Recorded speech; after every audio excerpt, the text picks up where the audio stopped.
Je veux vous parler quelques instants des 7 pouvoirs de l'esprit. Votre esprit est celui qui prend les décisions.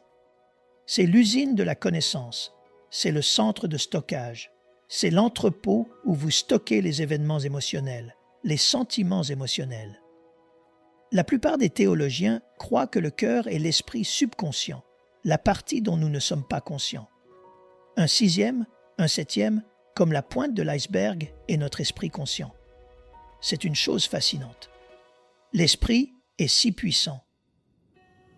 La Bible met en évidence l'importance de cultiver et maîtriser notre esprit selon les principes divins. Elle met l'accent sur le renouvellement, la maîtrise, la sagesse et la soumission de notre esprit à Dieu comme clé pour une vie bénie et fructueuse. Voici quelques aspects clés liés à la puissance de l'esprit selon les Écritures. Premièrement, la transformation par le renouvellement de l'intelligence. Romains 12, verset 2. Permettre à Dieu de renouveler notre façon de penser. Deuxièmement, la maîtrise des pensées. 2 Corinthiens 10, verset 5. Captiver toute pensée pour qu'elle obéisse à Christ. Troisièmement, la méditation de la parole. Psaume 1, verset 2 à 3. Méditer la loi de Dieu jour et nuit pour prospérer. Quatrièmement, la sagesse et la compréhension. Proverbe 2, verset 6. L'Éternel donne la sagesse et la connaissance. Cinquièmement, la paix intérieure. Ésaïe 26, verset 3. Garder son esprit dans la paix pour être gardé dans une paix parfaite. Sixièmement, la prise de bonnes résolutions. Proverbe 16, verset 3. Remettre ses projets à l'Éternel pour voir ses pensées s'affermir. Septièmement, la communion avec Dieu. 1 Corinthiens 2, verset 16. Avoir l'intelligence du Christ pour communier avec lui. Pour tester le pouvoir de l'esprit, on a emmené une équipe de football dans une pièce spéciale et un médecin leur a annoncé qu'après les avoir testés, ils ont découvert qu'ils avaient des bactéries, une maladie qu'ils ne comprenaient pas et qu'il fallait qu'ils soient testés sur une période de temps. En 7 jours, si je me souviens bien, 2 des joueurs de football ne pouvaient même pas sortir du lit. Chacun d'entre eux a développé des symptômes.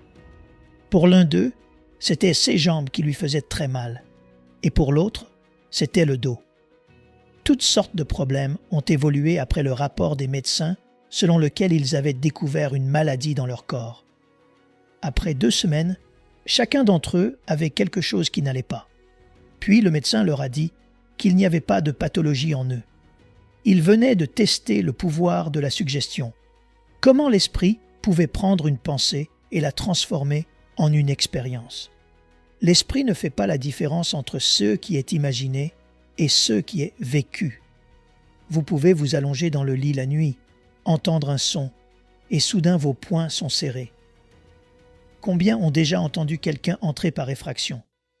Vous vous demandez, où est la fourchette? Où est le couteau? Il faut que j'aille dans la cuisine. Où est mon arme? L'esprit est une chose très puissante. L'esprit est si puissant que des entreprises paieront 2 400 000 $ pour 30 secondes pendant un match de football du Super Bowl, rien que pour faire clignoter devant vous une image. L'esprit est si puissant dans sa capacité à connecter l'information qu'ils peuvent dire ceci et vous ressentirez cela. L'esprit est si puissant qu'il connectera des connaissances sans rapport et des informations sans rapport. Par exemple, vous pouvez regarder une publicité et 29 secondes des 30 secondes n'ont rien à voir avec la dernière seconde du produit. C'est comme vendre des cigarettes, mais on voit un gars à la montagne avec un cheval. On s'interroge, quel est le rapport avec le fait de fumer? Ils relient le tabagisme à un sentiment. C'est pourquoi ils utilisent le corps féminin légèrement vêtu pour vendre du dentifrice. Quelle est la relation? Cela le connecte au plaisir. L'esprit assemble des couleurs et les couleurs ont des voix. Chaque couleur a une voix. Je pourrais vous montrer une couleur et elle vous donnerait une voix. Une pourrait dire « Wow, wow, wow ». Une autre « Ouh ». Les couleurs ont des sons émotionnels. Nous réagissons aux couleurs. On a découvert que si on mettait du rose devant un haltérophile, Il perdait 20% de sa force parce qu'il réagit aux couleurs. Si l'on introduit des couleurs dans les prisons, la violence s'en trouve affectée. Le rouge est motivant, il est aussi agitateur. Il y a des couleurs gaies. C'est pourquoi Dieu a dit dans Nombre, pour vous souvenir de ma parole, mettez un ruban bleu sur vos vêtements, afin que chaque fois que vous voyez ce ruban bleu, vous pensiez à ma parole. Vous vous souviendrez, vous vous rappellerez. L'esprit associe les images aux sentiments. J'ai entendu hier une chanson qu'il jouait dans un magasin. Si tu ne me connais pas maintenant, alors tu ne me connaîtras jamais. Et j'ai immédiatement rejoué une expérience. L'assassinat du président John F. Kennedy, j'étais debout dans l'entrepôt du magasin d'alimentation Wine Gardens sur Ryan Street, à Lake Charles. J'avais 18 ans quand j'ai appris qu'il avait été assassiné. Je faisais face aux étagères de ce côté-ci. L'esprit s'en souvient parce que l'émotion et l'image sont connectées.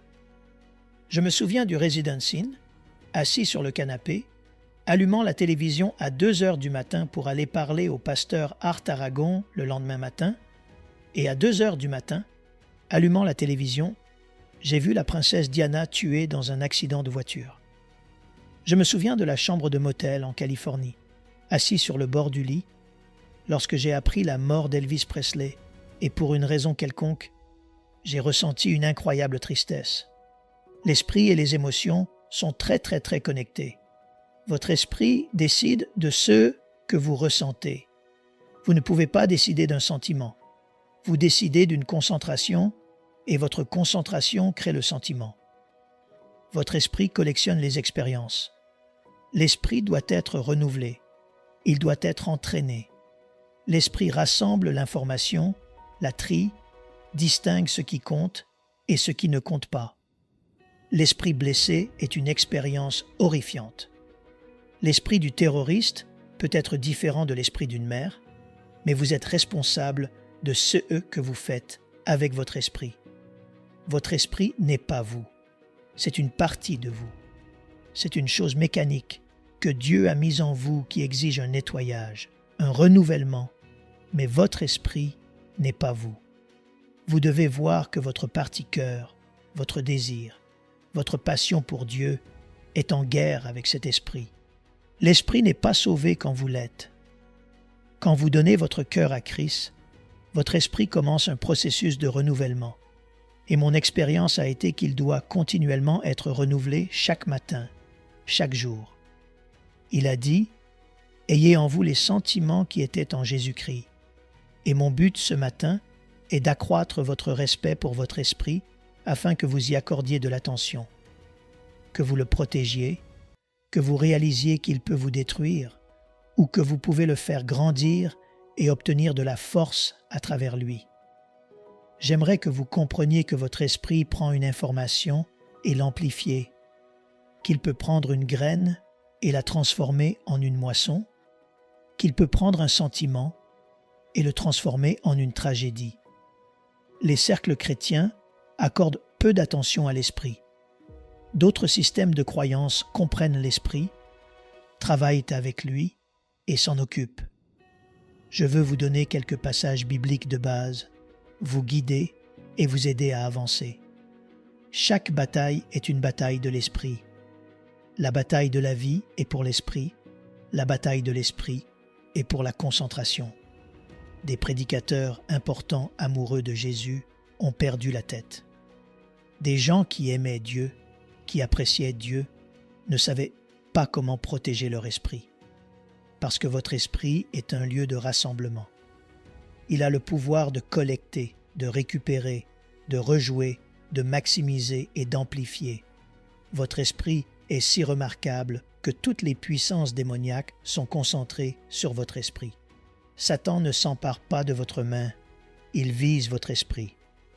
Si vous apprenez à travailler avec votre esprit, cela changera votre vie, changera votre monde.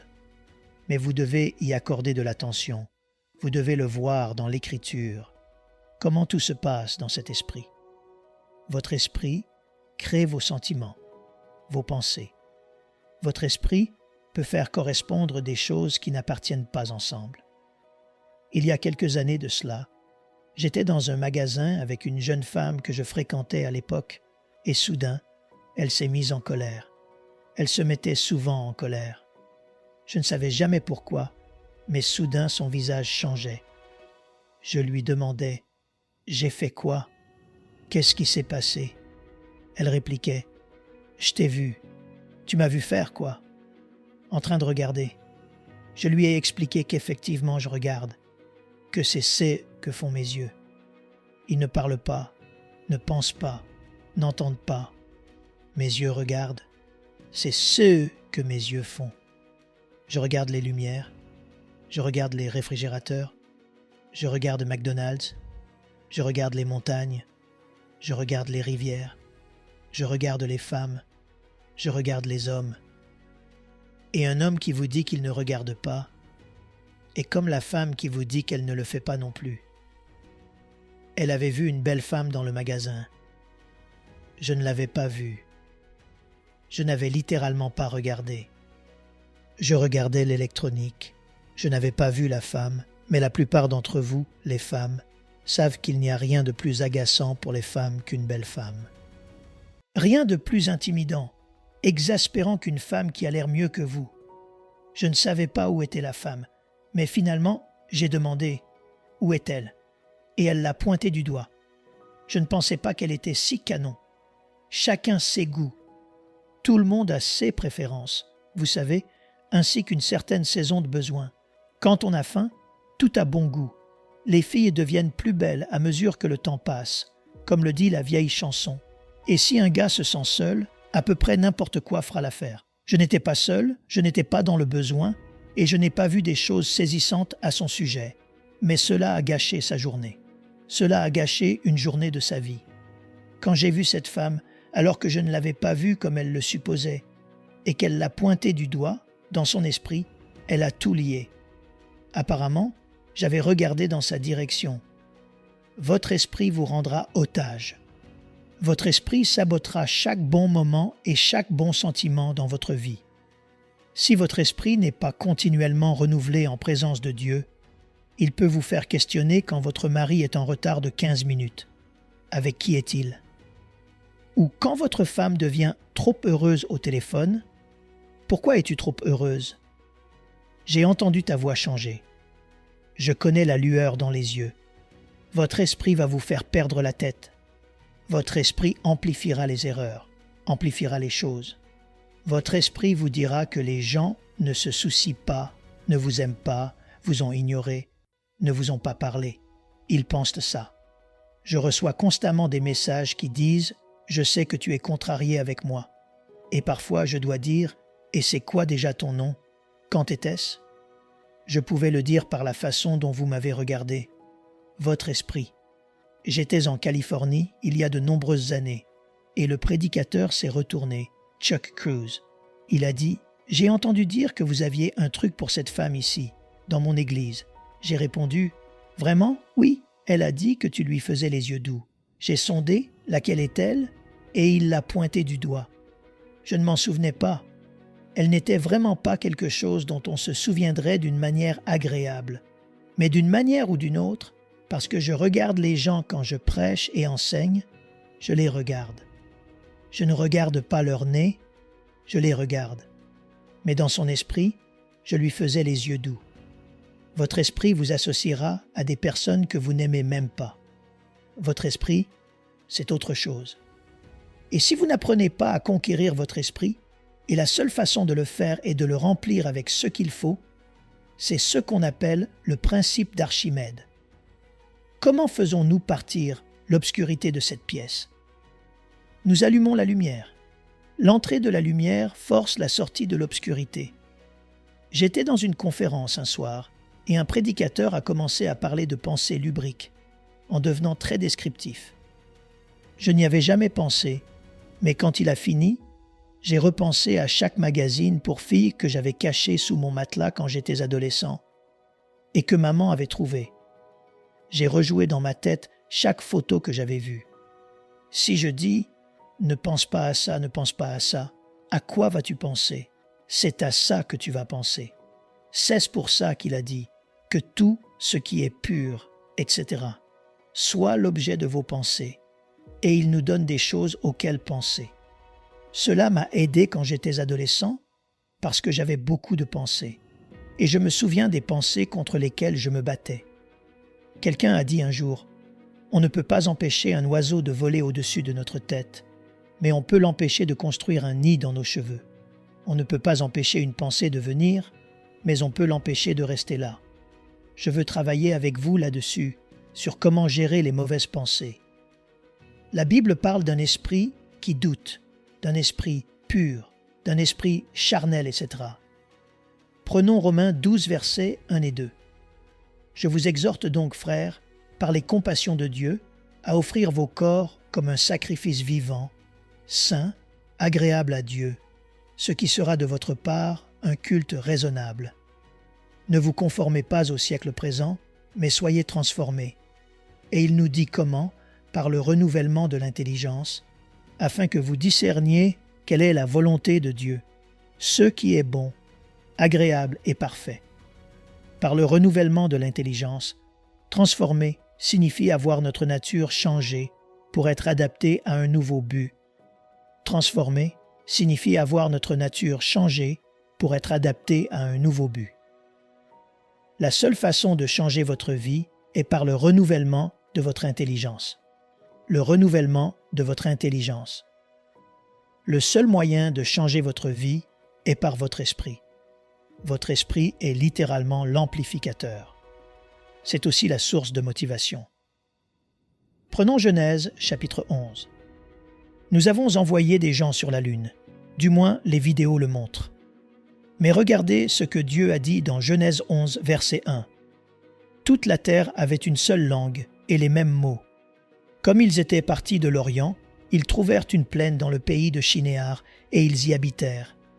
Ils se dirent l'un à l'autre, « Allons, faisons des briques et cuisons-les au feu. » Et la brique leur servit de pierre et le bitume leur servit de ciment.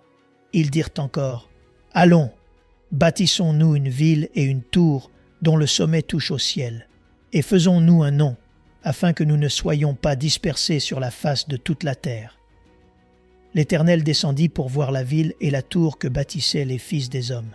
Et l'Éternel dit, « Voici, ils forment un seul peuple, et ont tous une même langue, et c'est là ce qu'ils ont entrepris.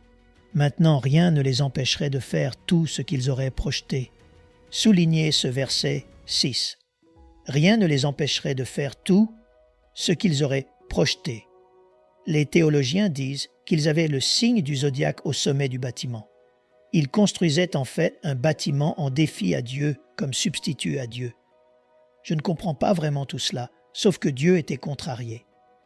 Il a dit, « Allons, descendons, et là confondons leur langage, afin qu'ils n'entendent plus la langue, les uns des autres. » Et l'Éternel les dispersa loin de là sur la face de toute la terre, et ils cessèrent de bâtir la ville. C'est là que toutes les langues ont commencé à se développer, parce que les gens s'étaient rassemblés pour construire un défi à Dieu, en substitution à Dieu. C'est le passage qui est si fascinant. Au verset 6, rien ne les empêcherait de faire tout ce qu'ils auraient projeté. Rien ne les empêcherait de faire tout ce qu'ils auraient projeté. Ils peuvent le faire. Ils peuvent le faire. Si l'Esprit peut le concevoir, on peut le réaliser. Si l'Esprit peut le concevoir. Notre esprit est une chose puissante. Si vous lisez l'histoire de personnes peu communes, elles vous montreront que l'esprit a un tel pouvoir, même sur le corps. Vous avez regardé certaines personnes prendre des cours, puis marcher sur des charbons ardents et ne pas être brûlés. Appelez-le démoniaque. Tout ce que vous voulez, mais il travaille avec le pouvoir de l'esprit. Tout comme l'esprit peut produire les symptômes de maladie. J'ai lu dans un rapport que le cancer pouvait être attribué à des soucis non résolus qui créent dans le corps une réaction chimique qui crée un environnement propice à la croissance du cancer. Le pouvoir de l'esprit. Une dame a vu une voiture tomber sur sa petite fille et est allée soulever la voiture qui était sur cette petite, tandis que quelqu'un d'autre sortait la petite fille de là. Plus tard, Lorsque la femme a été testée pour sa force, elle ne pouvait même pas soulever 90 kilos. Mais en voyant son enfant sous cette voiture, il y avait une force surnaturelle qui est venue sur elle. Elle a pu faire ce qu'elle ne pourrait jamais faire sans ce scénario. Votre esprit affecte votre corps. Jeanne Callas me dit de temps en temps que le stress amène votre corps à retenir les fluides. Vous pouvez vous passer de nourriture et essayer de perdre du poids, mais si vous avez un grand stress, votre corps ne coopérera pas. Votre corps retiendra tout parce que le stress affecte l'esprit. Il affecte l'esprit. J'espère vous encourager et vraiment vous motiver aujourd'hui à prêter attention à votre esprit, ce qui entre, ce qui y reste, ce qui grandit, comment le protéger. L'esprit peut collecter des connaissances. C'est stupéfiant de voir combien de milliers de morceaux d'informations entrent dans votre esprit en une fraction de seconde. Si vous vous teniez ici, vous verriez de nombreux visages et avoir 1000 sentiments sur différentes personnes que vous voyez. Votre esprit est comme un aspirateur. C'est un aimant pour la connaissance. Il a le pouvoir de voir, de distinguer, de discerner la différence. Pensez à nous. Nous avons tous un nez, des yeux, des oreilles, une bouche, mais pourtant, il y a une différence. L'esprit a la capacité de distinguer la différence. La différence de nationalité, la différence entre blonde et brune, la différence entre gros et maigre, la différence entre grand et petit. Votre esprit a une incroyable capacité à voir et à rassembler des informations et à voir la différence. Votre esprit a la capacité de capturer le son et de l'associer à un son apaisant, un son agaçant. C'est le pouvoir de l'esprit. Ils ont fait un test il y a de nombreuses années de cela quand j'étais adolescent. Ils ont flashé sur un écran de théâtre 1/1000 de seconde, une image pour que les gens aillent chercher du Coca-Cola et du popcorn.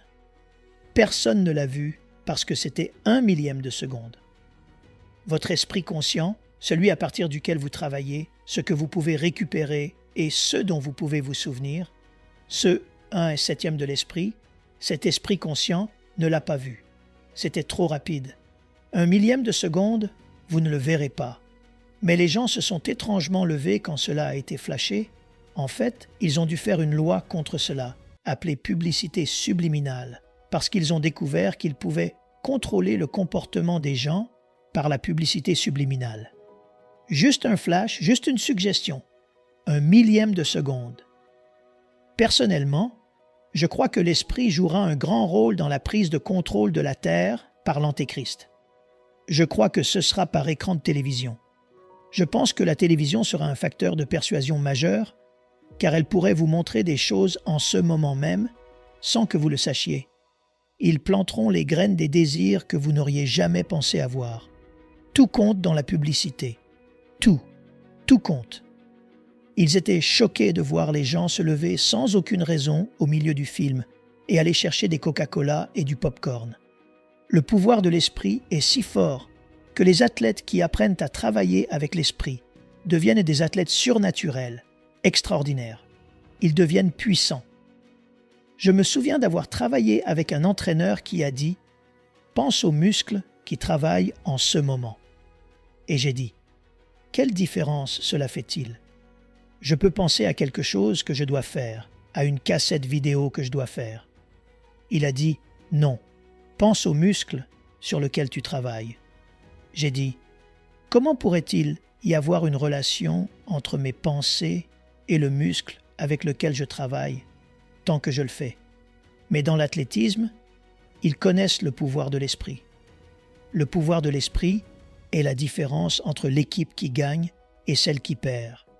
L'équipe qui remonte la pente et qui peut accuser un retard de 20 points dans les 5 dernières minutes, grâce au pouvoir de l'esprit. Chaque entraîneur connaît le pouvoir de l'esprit.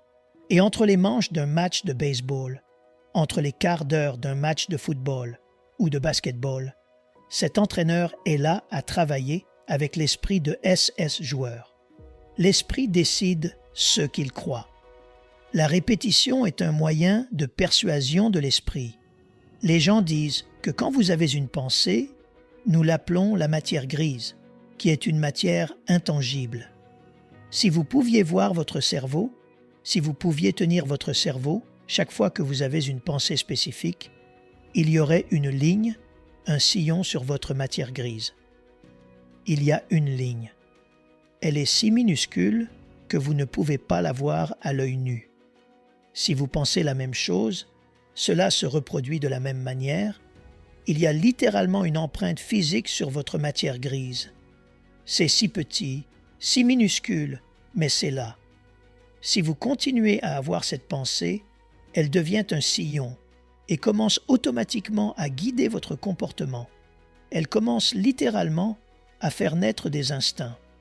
Si vous continuez à penser à la même chose, cela devient une habitude de revenir à cette pensée et elle accumule de la force au fil du temps. Le pouvoir de votre esprit. C'est pourquoi il a dit de prendre sa parole. Et dans Deutéronome 6, verset 9, de les écrire sur les poteaux de ta maison et sur tes portes. Quand vous vous asseyez pour manger, parlez de ma parole. Quand vous marchez avec vos enfants sur la route, parlez-leur de ma parole. Continuez à parler de ma parole tellement de fois que ce que vous continuez à entendre, vous finissez par le croire. Ce que vous continuez à entendre, vous commencez à comprendre. Ce que vous continuez à entendre, vous commencez à vivre. Une seule déclaration peut à jamais changer votre personnalité à travers votre esprit. La clé de la survie sur Terre est sa parole stockée en moi jusqu'à ce que je devienne instinctif dans ma façon de réagir à tout ce qui se passe dans ma vie avec sa parole. Paula White a entendu sa mère ou son père, quelqu'un dans sa vie, dire qu'elle était laide et il lui a fallu des années pour s'en remettre. Son esprit s'est emparé de cette déclaration et y a ajouté l'aliénation. Personne ne veut de moi, je suis une inadaptée. Dans votre enfance, vous pouvez entendre une phrase qui vous tiendra en otage pendant 40 ans, jusqu'à ce que votre esprit se renouvelle. Votre subconscient stocke des informations dont vous ne pouvez pas vous souvenir avec votre esprit conscient. C'est pourquoi vous avez des réactions que vous ne comprenez pas. Il existe un livre intitulé « L'autre visage de moi », écrit par Sidney Sheldon, mon romancier préféré. Il est mort récemment, il y a quelques jours, à 89 ans. Il a vendu plus de 250 millions de essais romans. C'est le romancier le plus traduit au monde. Mais il avait un problème, et il en parle dans L'autre visage de moi. Il a découvert qu'il souffrait d'un déséquilibre chimique, que quelque chose ne tournait pas rond en lui. Il se mettait à dire certaines choses, pour regretter plus tard en disant « Pourquoi ai-je dit ça ?» Il est finalement allé voir un médecin parce qu'il avait commencé à perdre certains de ses amis. Ils lui ont expliqué qu'il y avait une perte chimique dans son corps et qu'il allait dire des choses qu'il ne voulait pas dire, qu'il ne savait pas qu'il allait dire et que cela pouvait le détruire. C'est un livre fascinant, L'autre visage de moi, et il partage étape par étape comment il a commencé à prendre des mesures pour vaincre cela. Aujourd'hui, vous avez peut-être des parties de vous que vous ne comprenez pas. Aujourd'hui, vous avez peut-être des réactions et des instincts, et vous vous dites « Pourquoi est-ce que je me sens comme ça ?» J'ai une bonne nouvelle pour vous. L'Évangile de Jésus-Christ est une semence qui peut être plantée dans la banque de mémoire, être développée et croître. Elle peut repousser toutes les mauvaises herbes que Satan a mises dans votre jardin. Certains d'entre nous n'ont pas confiance en eux. Certains d'entre nous ne se sentent pas assez beaux, pas assez intelligents. Certains d'entre nous se sentent rabaissés. Certains d'entre nous ont l'impression que leur but n'est que de survivre. Et il y a des gens dans cette salle qui, s'ils pouvaient mourir et se suicider sans aller en enfer, se seraient déjà suicidés. Jésus a compati à nos faiblesses. Il a dit « Je vous ai donné un esprit, que cet esprit soit en vous comme il était en moi. Tout ce que vous pouvez imaginer, vous pouvez le faire. » Il y a beaucoup à dire à ce sujet, mais je dois conclure. Laissez-moi juste vous lancer rapidement quelque chose. Votre esprit peut se souvenir, il peut amplifier, il peut imaginer, il peut être renouvelé. Votre esprit peut récupérer, se rappeler des informations à volonté, votre esprit peut associer des connaissances. Votre esprit peut amplifier les connaissances et les rendre plus grandes qu'elles ne le sont vraiment. Votre esprit peut se concentrer, ce qui signifie l'élimination de tout ce qui n'a pas d'importance. La concentration est la clé pour minimiser ce qui n'a pas sa place dans votre vie. Vous choisissez une concentration et tout le reste se neutralise. La concentration est l'autonomisation, l'habilitation divine pour neutraliser ce que Dieu ne veut pas que vous remarquiez. Je fais ceci. Si je regarde complètement le frère Abraham, je ne regarde que lui. Je ne vois plus personne ici. Si je me concentre sur mon père, je ne remarquerai peut-être pas ma sœur. La focalisation est littéralement la clé qui vous permet de tout dépouiller de son pouvoir. Mais je fais une chose, oubliant ce qui est en arrière et me portant vers ce qui est en avant, Philippiens 3, verset 13. Comment puis-je oublier? En me portant vers ce qui est en avant. Je n'oublie pas hier en méditant sur hier. J'oublie hier en me concentrant sur demain. Comment puis-je surmonter mes faiblesses? En pensant à mes forces. Marilyn Hickey s'est penchée un jour vers moi dans un service il y a quelque temps quand je prêchais pour elle et son mari Wally à Denver, Colorado. Elle m'a dit « Laisse-moi te raconter une expérience. Je viens de rentrer de Chine. J'ai demandé au maître du ping-pong « Comment gérez-vous les faiblesses de vos protégés ?» Ils ont répondu « Nous les ignorons. Qu'est-ce que vous voulez dire ?» Ils ont répliqué « Nous trouvons leurs points forts et nous élevons cette force à son plus haut niveau de capacité. Par exemple, si quelqu'un a un revers et que c'est son point fort, c'est tout ce qu'on lui fait faire en boucle jusqu'à ce qu'il soit tellement bon à ce revers que ses faiblesses n'ont plus d'importance. Si quelqu'un est bon au service, je les fais servir pendant des heures et des heures jusqu'à ce que leur service soit extrêmement puissant. Leur faiblesse ne leur fait pas de mal. Certains d'entre nous sont tellement préoccupés par notre faiblesse que nos forces gémissent dans le coin inutilisé, inaperçu, non développé. Et je peux tout magnifier avec mon esprit. Je peux regarder le mal de quelqu'un jusqu'à ce que ce soit tout ce que je vois. C'est tout ce que vous voyez de vous-même. C'est tout ce que vous voyez de la vie. DeWitt Jones est un photographe pour National Geographic. J'ai acheté certains de SS DVD. Ils sont absolument phénoménaux. J'en ai acheté plusieurs et ils montrent le pouvoir de l'esprit. Il doit prendre 40 000 photos pour en obtenir 30 bonnes. Quand on l'envoie prendre des photos pour une histoire, il prendra 40 000 photos pour en obtenir 30 qu'il veut vraiment garder. 40 000. Voici ce qu'il met en avant. Saisissez le meilleur et laissez tomber le reste, et mettez en valeur ce qu'il y a de bon. Cela ne vient pas facilement à certains d'entre nous. Pour certains, ça l'est, mais vous allez devoir le faire à propos de Dieu, et vous allez devoir le faire à propos de vous-même. Il y a plus dans l'Évangile que prendre la croix. Il a dit « Si vous souffrez, vous régnerez avec moi ». Jésus, pour la joie qui lui était réservée, a enduré. Votre concentration d'esprit décide ce que vous êtes capable d'endurer, ce sur quoi vous êtes capable de vous élever, ce que vous êtes capable de vaincre. Toutes les batailles de la vie sont à l'intérieur de votre esprit. Elles sont dans votre esprit. Elles sont à l'intérieur de votre esprit. Et il doit y avoir une reconnaissance de cela. Il doit y avoir une adoption de cela. Si je peux conquérir ce qui est à l'intérieur de la tête, je peux tout conquérir.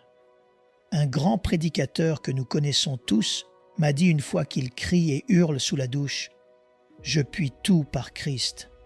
Celui qui est en moi est plus grand. » Il fait ça avant de monter sur l'estrade. Tous ceux qui l'entendent pensent « Waouh, ce gars marche dans la victoire. » Or, il s'est mis à travailler sur son esprit avec sa bouche. Qui va travailler sur votre esprit si vous ne le faites pas? Personne. Vous allez devoir travailler sur votre esprit avec votre bouche. 3 clés pour travailler sur votre esprit: des images, des mots et la parole. des images, des mots et la parole. Une image crée un sentiment. C.M. Ward, le célèbre prédicateur de Revival Time à la radio pour les Assemblées de Dieu, nous a parlé quand j'avais 23 ou 24 ans, et il a dit qu'il avait 2 images qu'il utilisait avant de diriger des cultes. C'était un pasteur célèbre, un évangéliste, grand prédicateur, brillant prédicateur du Canada.